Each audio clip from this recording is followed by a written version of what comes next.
আগামী 14 নভেম্বর ঐতিহ্যবাহী ইডেন গার্ডেনে অনুষ্ঠিত হতে চলেছে ভারত বনাম দক্ষিণ আফ্রিকা টেস্ট ম্যাচ। এই ম্যাচকে ঘিরে এখন থেকেই উত্তেজনা তুঙ্গে ক্রিকেট প্রেমীদের মধ্যে।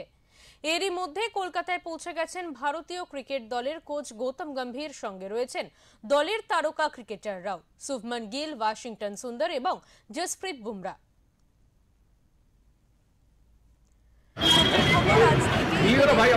শুরু করবে ভারতীয় দল। আগামী কয়েকদিন জুড়ে হবে নেট প্র্যাকটিস ও কৌশল নিরীক্ষা।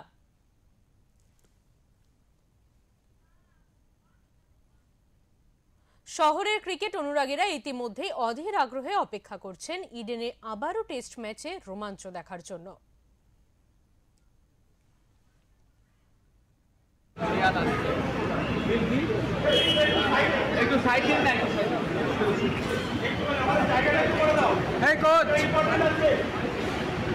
জায়গাটা করে রাখুন, এই জায়গাটা না ঢোকে কেউ, জায়গাটা করে দিও।